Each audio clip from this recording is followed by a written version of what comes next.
Assembly इंतखाबात खत्म हो गया, पर टीटागढ़ में शरपसंदों का हमला और बमबाजी का सिलसिला थमने का नाम नहीं ले रहा है। आए दिन कहीं न कहीं शरपसंदों का हमला और बमबाजी की खबर मिलती रहती है। गुज़िश्ता कल Titagarh AP Devi road BJP leader Suresh Kumar Shaw के घर बमबाजी और शरपसंदों का हमला। सुरेश कुमार साव ने इस हमले का जिम्मेदार तृणमूल कांग्रेस को ठहराया। उन्होंने कहा कि इंतखाबात में बीजेपी की हिमायत करने की सजा दी जा रही है। MP बैरकपुर अर्जुन सिंह ने सुरेश के घर का दौरा किया। इस हमले की जिम्मेदारी तृणमूल पर लगाई। कहा राज चक्रवर्ती के इशारे पर हमला करवाया जा रहा है। उन्होंने कहा कि तृणमूल के इशारे पर बैरकपुर पुलिस महकमा काम करती है। आज तक शरपसंदों को गिरफ्तार करने में नाकाम रही। Farhat Anjum, Iqra Urdu news. Shyama Medical Store. On medicine 15% discount.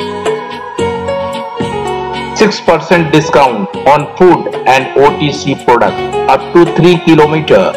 Home delivery free.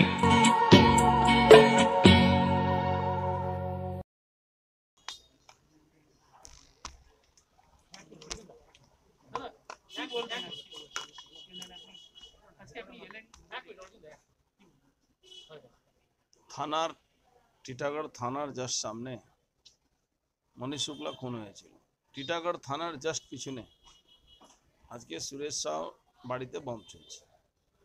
বিগতকাল মিউনিসিপ্যালিটিতে meeting করা হয়েছিল, যে অ্যাডমিনিস্ট্রেটরের নাম এই মনীষ শুক্লা মার্ডার কেসেও সাসপেক্ট হিসাবে আছে, তিনি মিটিং করেছিলেন। সেখানে বলা হয়েছে পার্থভৌমিক কুখ্যাত অপরাধী, যে যাকে NHRC বলেছে, জ্যোতিপ্রিয় মল্লিক কুখ্যাত অপরাধী এই জেলার, এই দুই অপরাধী ছিল। সেই মিটিংয়ে বলা হয়েছিল এমন আমরা করে দেব যাতে ব্যারাকপুরে কেউ, টিটাগড়ে কেউ ইলেকশনে দাঁড়াতে পারবে না।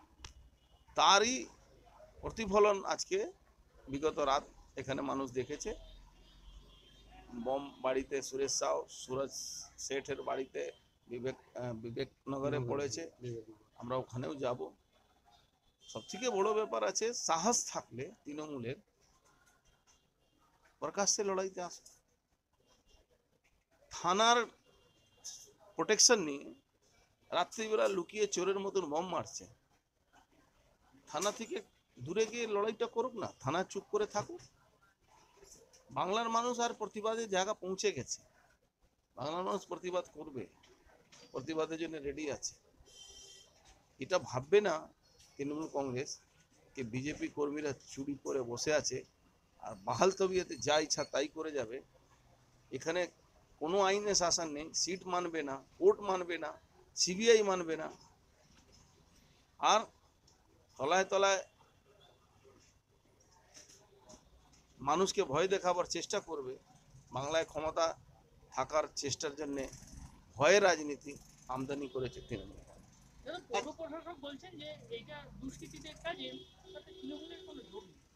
আচ্ছা, দুষ্কৃতি এই তো কিছুদিন আগে আপনাদের চ্যানেলে দেখেছিলাম, রাজ চক্রবর্তী বিধায়ক বলছেন দুষ্কৃতি হামলা হয়েছে। দুষ্কৃতির নামটা তো বলছেন না, হুই ইজ দ্য দুষ্কৃতি। আর দুষ্কৃতি যখন ধরা পড়ছে তখন ছাড়াতে যাচ্ছে কে? এই দুষ্কৃতীদের আইডেন্টিটিটা কি আছে? 2 কোটি টাকা ওই মন্দিরে ছেড়ে গেছিলাম টাকা লুট করার জন্য। দুই গোষ্ঠী লড়াই করছে, চেয়ারম্যানের গোষ্ঠী আর রাজ চক্রবর্তীর গোষ্ঠী। তো ব্যারাকপুর এখন তোলাবাজের জায়গা হয়ে গেছে। রাজ চক্রবর্তী আর এখানে দুই প্রশাসকের মধ্যে কে বেশি তোলাবাজি করবে।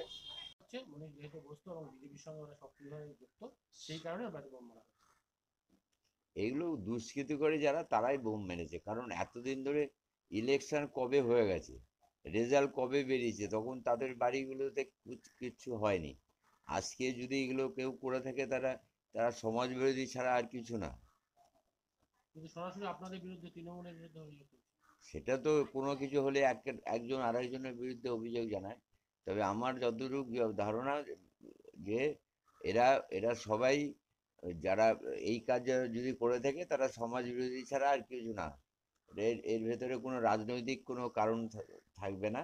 কারণ সমাজ বিরোধী ওই চমকে তোলা এই সমস্ত করার জন্য এই কাজগুলো করেছে। তার কারণ হচ্ছে, আমি বলছি, আজকে নির্বাচন 2রা মে নির্বাচনের ফলাফল বেরিয়েছে। আজকে হচ্ছে 5ই সেপ্টেম্বর। এতদিন ধরে এদের বাড়িতে কিছু হলো না, কোনো ঝামেলা হলো না, কোনো অসুবিধা হলো না। হঠাৎ কালকে তারা যদি কেউ মেরে থাকে তাহলে সমাজ বিরোধী ছাড়া এরা কিছু হতে পারে না। আমরা পুলিশকে বলবো কড়া ব্যবস্থা নিতে, কারণ এটা সম্পূর্ণভাবে সমাজ বিরোধীদের কাজ।